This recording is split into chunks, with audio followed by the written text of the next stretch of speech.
we recommend that you watch the movie before watching our episodes.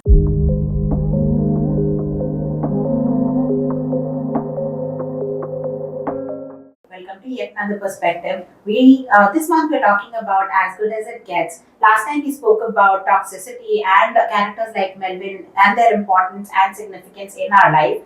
This time we'll take the discussion forward. Swati, last time we spoke about toxicity.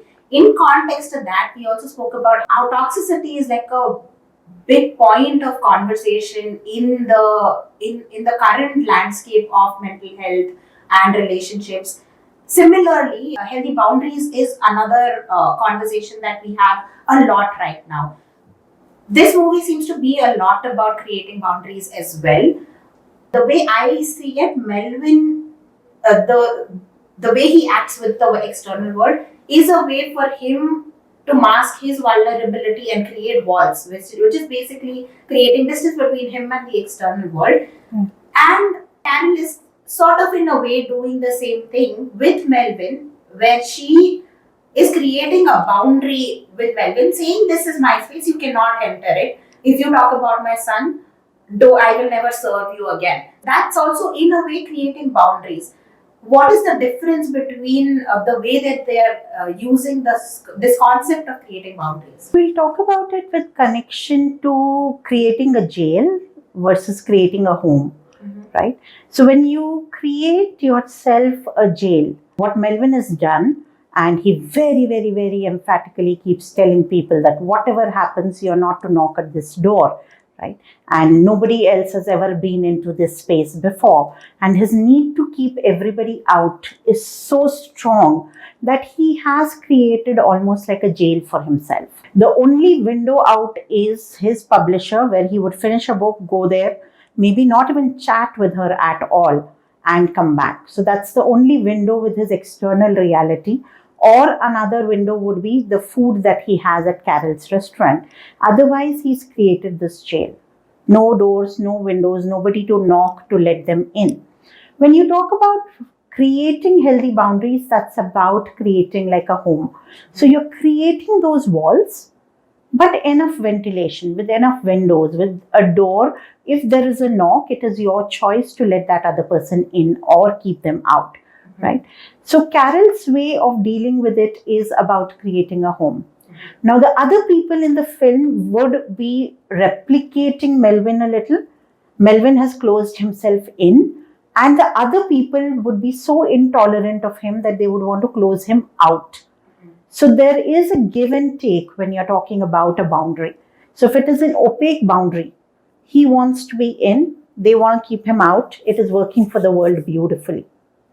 Carol is the only one who's able to deal with it in a manner that there is a door and a window open. Another person who's able to create the boundary, which can be called healthy, is the therapist. That he barges into the therapist's room and the therapist says, "You'll have to take an appointment and come." He only notices the changes in the room and he says it happened 2 years ago. That firmness, where you're not letting somebody else ride over you. We need that boundary. That you are not treated like a doormat, somebody is walking all over you. But you don't need a boundary where you need to keep even the breath of that person out of your life. That's the mistake we end up making. When we say creating a boundary, we mean you either let a person in or out. You don't do that. You let certain traits in and out. So we'll take Carol's example. Carol tells him, "Next time ever you talk about my son," because he very casually ends up saying, "I'm going to die, you're going to die, your son is going to die. Next time you ever mention my son again, you'll never be able to eat here. So I let you come in, but I draw a line at talking something bad about my son." And it's very insistent. Give me a sign that you understand what I'm saying. Okay, but she's as welcoming as when he first comes with Verdell, the dog. Okay, she says, "Next time that Brian is not here, you can bring the dog in. It's a very small dog," right? So that's a healthy boundary, where there are doors and windows. So I understand what you're saying is rejection and creating boundaries is different, and oftentimes we confuse the two. When we think about creating boundaries, we are often rejecting the person altogether. Yes. And that is not a healthy way to create a boundary. Another person who Melvin listens to in the movie, right? One, he gets close to Carol, but he also listens to Frank because he's very pushy and he pushes him into a corner and makes him do what he wants him to do. That also seems to work for Melvin. Is that also a healthy way to get someone to do, to bring them out of their shell? Yes. And that's why we will never be able to categorize anything as this is the right way to do things and this is the wrong way to do things. Now, because Melvin's boundaries are just so very rigid, as thick as a jail wall, Frank is the only one who's able to get across to him by breaking into it, right? By using force, by using intimidation or fear, right? So Frank is able to break through that particular wall, which Simon tries. But Simon is just not too sure how to engage with this particular person, right? So Simon gets scared and intimidated, and he's still trying to feel all, this is a lesson in confrontations, he'll not mess with me. But Frank is able to do it a lot more directly. So when you're talking about shifting boundaries, is where Frank's character becomes very important. Melvin's boundaries are very clear. The only person he lets in is Carol because he's not met his therapist also for years and years. And that too at his terms. He will still carry his own plastic. He'll still carry his own attitude and be talking to her, right? So if anybody else was to make space into his world, it will have to be forced, right? So Frank first time goes and threatens him because he hurts the dog. Second time, he brings in love into Melvin's life by leaving the dog there. But that also has to be done with force. So to come back and say politeness is my philosophy and life and that's the only way I will live it, we will not be able to deal with people like Melvin. So you needed Frank, right? And things shift, right? How that initially Frank is scaring him. And Frank is absolutely okay being very angry and upset at him. But if you look at the later interactions, when he asks him to take Simon to Baltimore, right? Again, Melvin says something to insult him. Frank is just able to get up, say, people like you need to be treated and money needs to be raised for that, and walks away. Or there's another time when they come back from, when they're about to leave for Baltimore at the car, he again ends up saying something, this hug will be your last hug or something. And Frank just turns around and just says this and walks away. So Frank also doesn't feel the need to intimidate him anymore, to own this guy with threat, right? So automatically, as soon as Melvin's boundaries became a little porous, the other side of the world also doesn't need to be as threatening to him, right? But Melvin uses his boundaries out of fear of love, out of fear of wanting people in his life. Okay. The same boundary which is used and you feel more sympathy is used by Carol. She's using Spence, not using in a bad way, but using Spence in the sense that she's so constantly always thinking about her son that she doesn't have room or space to think about any other emotion which might be affecting her as a person. Right? So Melvin knows he's denying emotion. I'm trying to keep emotion out of it, although I have very strong emotions on that subject. Okay. Both Simon and Carol also don't know how to deal with emotion. Frank helps out Simon and Carol's mother helps out Carol. So you're talking about three people who emotionally have most of their personality suppressed. We usually call it the persona and the shadow. You'll find it in our book also. The first chapter, like I talked about in the shadow, is we have a face to show the world. Melvin's face is arrogance. Carol's face is kindness and politeness. Simon's face is being this child who's willing for other people to take care of him. So there's a Carl and a Jackie and his caretaker and Frank and the whole world. So they are all using defenses so that they don't have to deal with themselves. But they use different kinds of boundaries.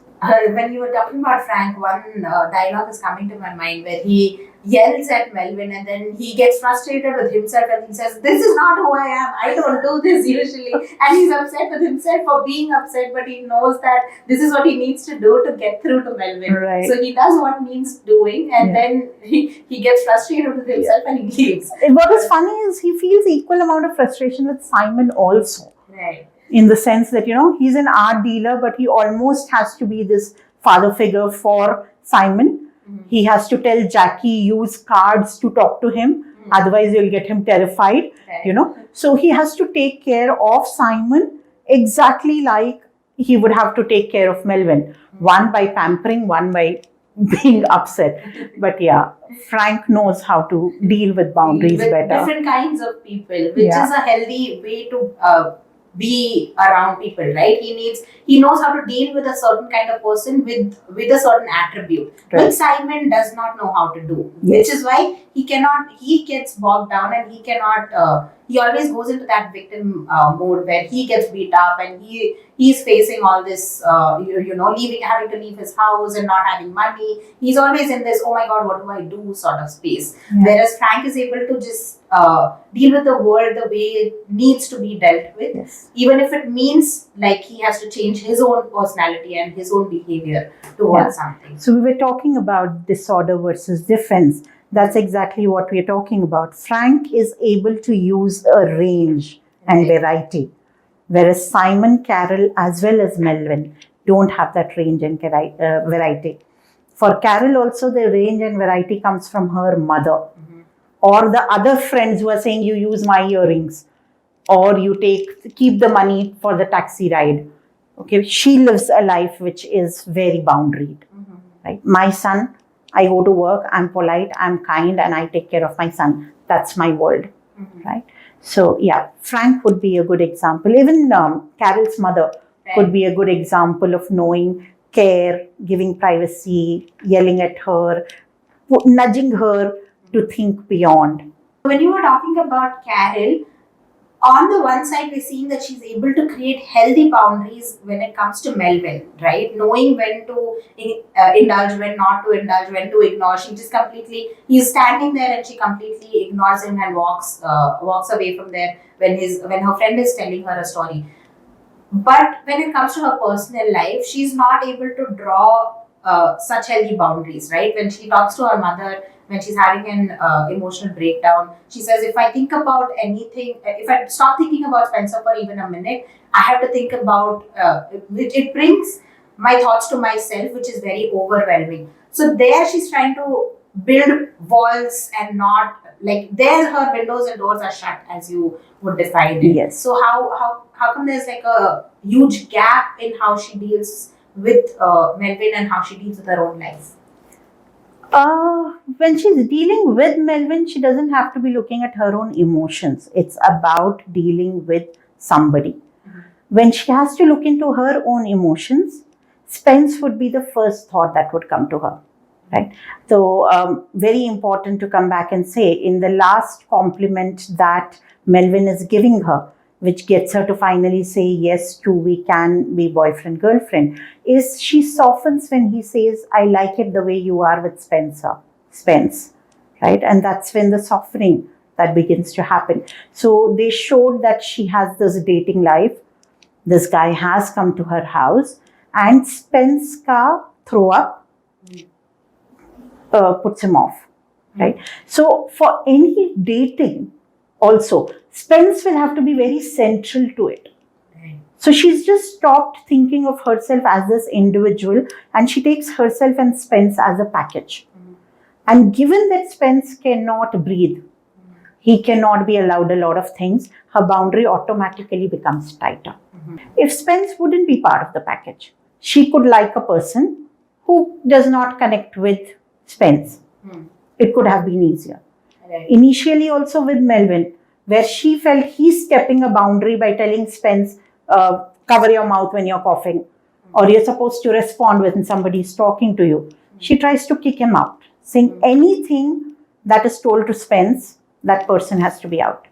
But then she changes by the apology. When you were telling Spence to respond when somebody's talking to him, I apologize that I was too hard on him. So her boundary is she spends, and then that very strict frame. The only person who can enter there is mom. Thank you for that, Swati. This is all we have time for today. We spoke about boundaries, the importance of boundaries, what are some good ways to create boundaries and some bad ways, and the movie is a brilliant example of a mix of all of these. Next time, we'll delve deeper into these characters and look at their lives more closely. Until then, thank you for joining us. We will see you next time.